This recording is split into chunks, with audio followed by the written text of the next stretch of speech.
ഇത്ര ഈസി ആയിരുന്നോ ഈ തക്കാളിക്കറി ഉണ്ടാക്കാൻ?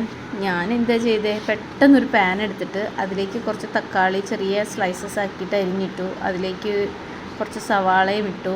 പിന്നെ ഒരു 2 പച്ചമുളക്, കുറച്ച് ഇഞ്ചി, കുറച്ച് വെളുത്തുള്ളി, ഇതെല്ലാം കൂടി ഇട്ടിട്ട് അതിലേക്ക് കുറച്ച് മഞ്ഞൾപ്പൊടി, കുറച്ച് മുളക് പൊടി, കുറച്ച് മല്ലിപ്പൊടി, പിന്നെ ഉപ്പ്, ഇതെല്ലാം ഇട്ടിട്ട് അതൊന്ന് നികക്കെ കുറച്ച് വെള്ളം ഒഴിച്ചിട്ട് നന്നായിട്ടൊന്ന് മിക്സ് ചെയ്തിട്ട് ഗ്യാസ് ഓൺ ചെയ്ത് അത് അടച്ച് വെച്ച് വേവിക്കാൻ വെച്ചു.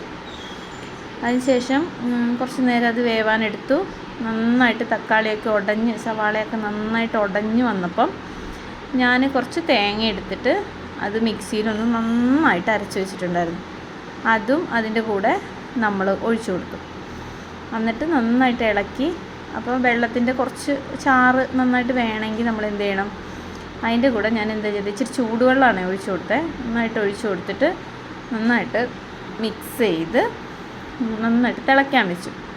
അപ്പോൾ നല്ലപോലെ അത് തിളച്ച് കഴിഞ്ഞപ്പോൾ അതിലേക്ക് കുറച്ച് വെളിച്ചെണ്ണ ഒഴിച്ചിട്ട് നമ്മൾ കടുക് താളിച്ചു. കടുക്, കറിവേപ്പില, വറ്റൽ മുളക്, ചെറിയുള്ളി ഇതെല്ലാം കൂടി ഇതാക്കിയിട്ട് നമ്മൾ കടുക് താളിച്ച് കറിയിൽ ഒഴിച്ചു കൊടുത്തു.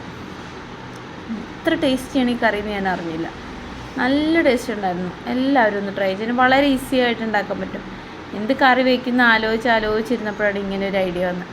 പക്ഷേ എനിക്ക് ഇഷ്ടപ്പെട്ടു കേട്ടോ. നല്ല ടേസ്റ്റ് ഉണ്ടായിരുന്നു. അപ്പോൾ എല്ലാവരും ഒന്ന് ട്രൈ ചെയ്ത് നോക്കണേ.